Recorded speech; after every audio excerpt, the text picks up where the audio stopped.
सोचो अगर दिनों का काम घंटों में हो जाए, ना कोई पेन ना कोई स्कार्स, बस इंस्टेंट रिकवरी, जैसे डेडपूल की तरह या एक्समैन के वोल्वेरिन की तरह। तो दोस्तों आज के वीडियो में हम जानते हैं कि क्या हम भी डेडपूल की तरह या एक्समैन के वोल्वेरिन की तरह रिकवर हो सकते हैं या नहीं। Let's get started. दोस्तों हमारे बॉडी में अलग अलग रीजन से डैमेज होता है और वो अलग अलग तरह का डैमेज होता है। एक होता है जिसे हम नेचुरल डैमेज कह सकते हैं, जो एजिंग के साथ होता है, यानी कि एजिंग के साथ हमारा बॉडी हर मोमेंट पे डैमेज होता है, डिटोरेट होता है। और दूसरा होता है जिसे हम इन्फ्लिक्टेड या इम्पार्टेड डैमेज बोल सकते हैं, जो कोई एक्सटर्नल फैक्टर्स जैसे कि कोई इन्फेक्शन, कोई इंजरी या कोई डिसीज की वजह से होता है। इन दोनों ही तरह के डैमेज में से रिकवर होने के लिए हमारे बॉडी में एक नेचुरल प्रोसेस बनी हुई है जिसे रीजनरेशन प्रोसेस हम कह सकते हैं। लेकिन ये नेचुरल प्रोसेस की कुछ लिमिटेशंस है, वो कुछ टाइम लेता है, उसकी जो एफिकेसी है या उसका जो फाइनल आउटकम है उसमें भी कुछ लिमिटेशंस रहते हैं। लेकिन इस लिमिटेशंस को ओवरकम करके ये इसकी एफिकेसी को या इसकी पोटेंसी को बढ़ाने के लिए मेडिकल साइंस का एक पूरा जो फील्ड है जो डेवलप हो रहा है, जिसे हम रीजनरेटिव मेडिसिन फील्ड कह सकते हैं। ये फील्ड अभी बहुत ही इनिशियल फेज में है, ऐसा हम कह सकते हैं। इसका जो मैकेनिज्म है वो ये है कि ये जो अलग अलग तरह की रीजनरेटिव प्रोडक्ट्स है वो या तो हीलिंग में डायरेक्टली पार्टिसिपेट करके हीलिंग को ऑगमेंट करती है, या ऐसे सब्सटेंस जो हीलिंग में पार्टिसिपेट करते हैं उसके प्रोडक्शन को वो बढ़ाती है और इस तरह से बॉडी को रीजनरेट होने में हेल्प कर सकती है।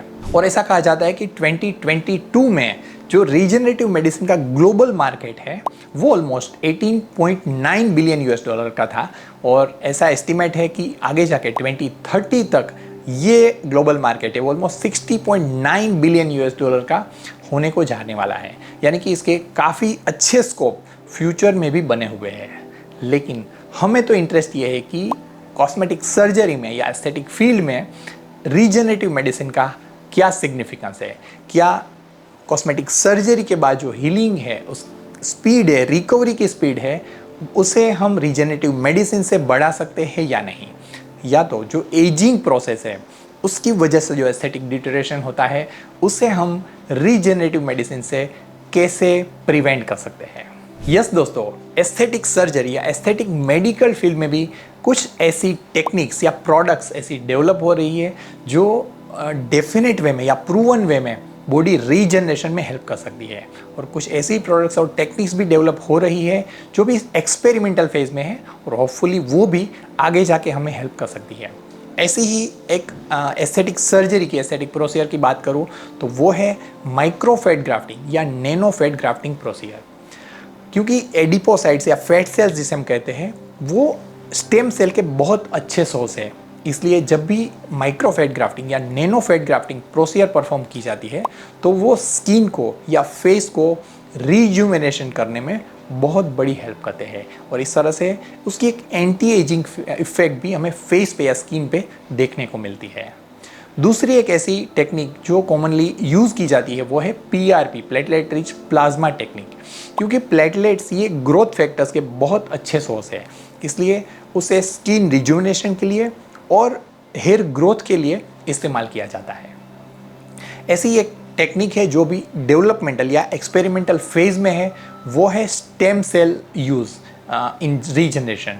तो ये भी होपफुली आगे जाके हमें बॉडी हीलिंग में या रीजनरेशन में काफ़ी बड़ी हेल्प करने वाला है। तो अपने इस डिस्कशन को कंक्लूड करते हुए मैं आपको यही बताना चाहता हूँ कि एस्थेटिक सर्जरी और एस्थेटिक मेडिसिन के फील्ड में ऐसी कुछ प्रूवन टेक्निक्स है जो आपको बॉडी रिजुविनेशन और रीजनरेशन में हेल्प कर सकती है।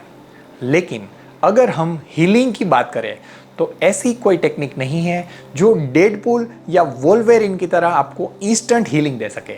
लेकिन जिस हिसाब से मेडिकल साइंस डेवलप हो रहा है, ऐसे हम ऐसे होपफुल रह सकते हैं कि हम भी शायद फ्यूचर में डेडपूल या वोल्वेरिन की तरह हील कर पाएंगे।